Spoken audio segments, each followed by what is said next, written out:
اب ریالٹی کیا ہے؟ مجھے کسی شخص نے ایک کلپ بھیجا.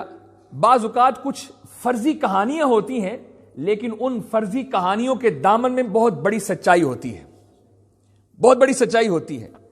مجھے بڑی وہ دل کو لگی تو میں نے سوچا کہ آج چونکہ وہ اس مضمون کے ساتھ بھی ریلیٹڈ ہے آپ کی سماعتوں تک وہ پہنچاؤں. عید کا دن تھا تو مسجد کے امام صاحب کو کچھ دوستوں نے دعوت دی کہ آپ ہمارے گھر میں چلیے، آپ کی دعوت ہے. امام مسجد ان کے ساتھ چلتے ہیں، بڑی خاطر مدارت ان کی کرتے ہیں، کمرے میں بٹھاتے ہیں، کھانا شانا دسترخوان وہاں پر لگا ہوا ہے، طرح طرح کے کھانے وہاں پر رکھے ہوئے ہیں. وہ کسی چیز کو لینے کے لیے صاحب خانہ کمرے سے باہر جاتے ہیں. جس جگہ پر امام صاحب بیٹھے ہوتے ہیں قریب ہی ان کے کچھ پیسے پڑے ہوتے ہیں صاحب خانہ کے. تو اس کے بعد وہ آتے ہیں، کھانا وغیرہ کھا کے امام صاحب چلے جاتے ہیں. اب وہ صاحب خانہ دیکھتے ہیں بھی ہمارے یہاں پر پیسے پڑے ہوئے تھے، پیسے غائب ہیں. وہ ادھر ادھر دیکھ، اس کے نیچے دیکھ، اس کے اوپر دیکھ، کہیں پر ان کو پیسے نہیں ملتے. اب وہ یہ یقین کر لیتے ہیں کہ یہ جو امام صاحب آئے تھے نا یہ پیسے یہی لے کے گئے، انہوں نے ہمارے پیسے چرا لیے. اب ان کے دل کے اندر ان کے متعلق وہ برے جذبات، وہ نفرت، وہ سب کچھ پنپ رہا ہے. ان سے بات نہیں کر رہے لیکن اب کیا ہو رہا ہے، نہ ان کو سلام کرنی، نہ اس مسجد میں جانا، کسی اور مسجد میں جا کے نماز شروع کر دی. کبھی کبھار جب آمنا سامنا ہو تو گردن ادھر کو پھیر لینی. امام صاحب بھی بڑے حیران ہے کہ یہ معاملہ کیا ہے، یہ کیوں اس طرح کا رویہ میرے ساتھ انہوں نے رکھا ہوا ہے. عید والے دن تو بڑی محبت کی، مجھے گھر میں بلایا، کھانے بھی کھلائے، اب یکا یک ان کو ہو کیا گیا ہے.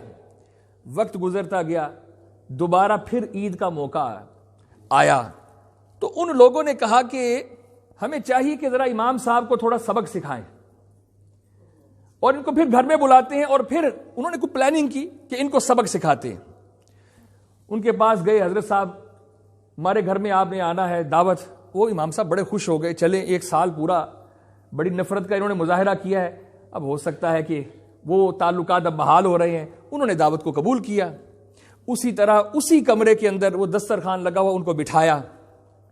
اب جو بھی ان کی پلاننگ تھی ابھی وہ اس پر عمل کرتے کہ امام صاحب نے ان سے کہا کہ بھائی پچھلے سال میں آپ کے گھر میں آیا تھا، ادھر کچھ پیسے پڑے ہوئے تھے تو وہ ہوا آ رہی تھی، پیسے ادھر ادھر بکھر رہے تھے، میں نے ان کو اٹھا کے وہ جو سامنے قرآن پاک پڑا ہوا اس کے اندر رکھ دیے، آپ نے قرآن پاک سے لے لیے تھے پیسے.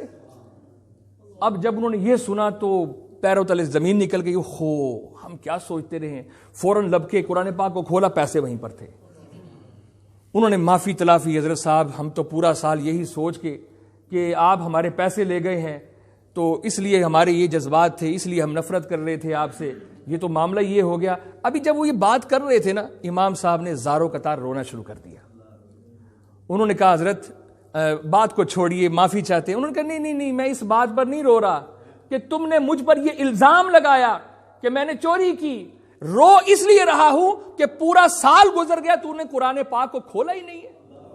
یعنی اگر تم قرآن کو کھولتے اپنے پیسوں کو پا لیتے، پورا سال تم نے قرآن پاک کو کھولا ہی نہیں ہے.